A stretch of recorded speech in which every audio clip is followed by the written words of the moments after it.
Oke, salam dan salam sejahtera. Dan kita hari ini dikejutkan oleh kenyataan yang amat berhormat Perdana Menteri kita, yaitu Datuk Seri Anwar Ibrahim, apabila membayangkan dana pilihan raya APN dari syarikat judi.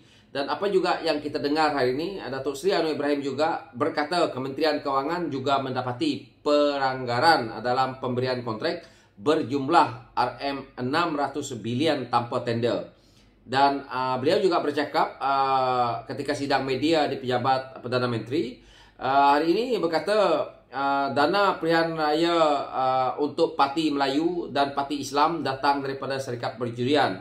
Berkenaan judi, pastinya sebahagiannya digunakan untuk mendanai pilihan raya setelah meminta semakan terhadap perkara ini. Jadi saya rasa kenyataan yang dikeluarkan yang amat berhormat Perdana Menteri kita tidak akan salah. Dan saya rasa ini juga tidak akan dikatakan fitnah.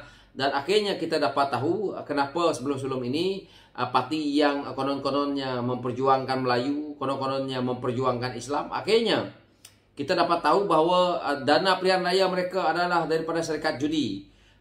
Apa yang kita dengar daripada kenyataan Datuk Seri Anwar Ibrahim, dia kata walaupun anda geral diri anda Parti Melayu atau Parti Islam, dana pilihan raya datang daripada syarikat judi. Dan dia juga menegur pentadbiran PN yang diketuai oleh Bersatu dan PAS kerana menaikkan cabutan khas judi daripada 8 kepada 22. Dan langkah itu dibuat pada akhir tahun 2000. Dan kata yang amat berhormat Perdana Menteri kita juga selaku Menteri Kewangan, dia telah memutuskan bilangan cabutan judi akan dikembalikan atau dikurangkan kepada 8 kali bermula dengan tahun depan. Dan dia kata di sini kekayaan PN membingungkan. Sejumlah pihak sebenarnya mempersoalkan sumber dana kempen PN yang dilihat di luar kemampuan gabungan itu. Ini terdapat dakwaan penyelewengan RM600 bilion ketika PN menjadi kerajaan persekutuan. Pengurusi PN Tan Sri Muhyiddin Yassin berkata dia tidak pasti bagaimana angka itu boleh timbul dan bertanya jika ada yang bertukar dengan peruntukan RM530 bilion dalam pakej rancangan ekonomi. Dan apa yang kita dengar daripada yang amat berhormat Perdana Menteri kita, Datuk Seri Anwar Ibrahim berkata siasatan akan dibuat bagi memastikan jika ada sebarang penyelewengan atau korupsi berlaku.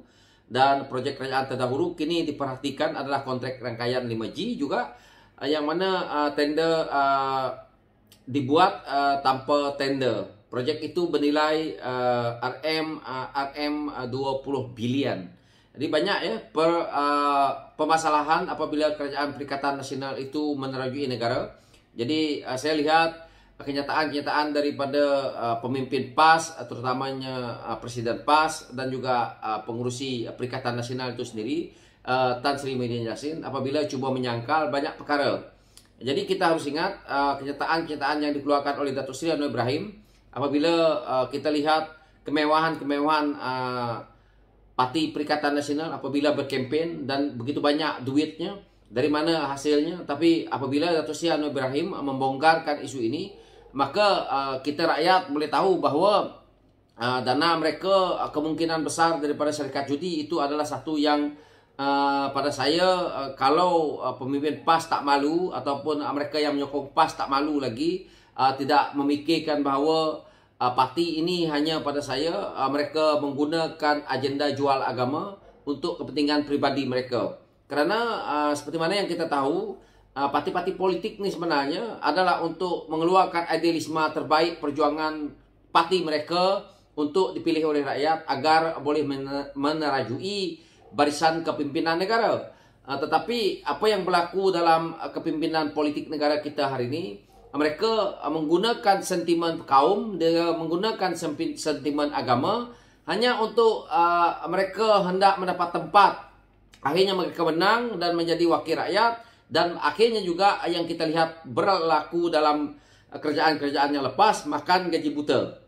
Mereka tidak buat kerja sama sekali pun. Terutamanya kalau Presiden PAS hari ini kita dengar dia pumpang-pumpang mengkritik DAP.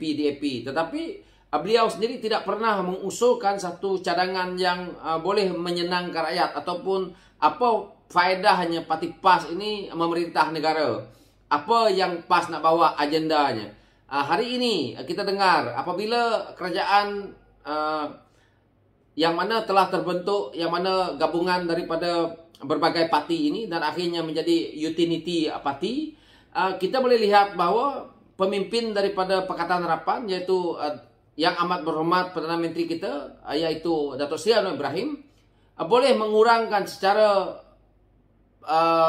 begitu cepat untuk tidak melaksanakan isu naikkan judi ini tadi. Tetapi waktu PAS berada dalam kerajaan, PAS hanya berdiam diri dan tidak menyebut lagi tentang isu nak hapuskan judi, RUU 355, isu adib, isu arak, berbagai-bagai isu. Dan akhirnya kita lihat kerajaan pimpinan Tan Sri Muhyiddin Yassin itu cuba untuk mengelak untuk membuat pembentangan apa sekalipun di parlimen dengan tidak habis-habis membuat lockdown, tidak habis-habis menyekat rakyat. Dan akhirnya kita lihat apabila kerajaan Tan Sri Muhyiddin Yassin itu mengambil alih kerajaan yang mana kita berada dalam COVID, akhirnya kematian mengakibatkan begitu ramai. 30 lebih ribu orang, termasuk macam saya, ramai juga kawan-kawan saya yang dah meninggal disebabkan kelembapan ataupun kelewatan yang berlaku zaman Perikatan Nasional ini, yang mana mereka membeli vaksin waktu yang lama, harga yang mahal, dan duit banyak habis. Tetapi kita juga mendapat vaksin-vaksin daripada luar untuk support kita, yang mana mereka sedekahkan vaksin mereka. Sehingga kan mas pun dapat daripada luar, yang mana mereka sedekahkan kepada kita.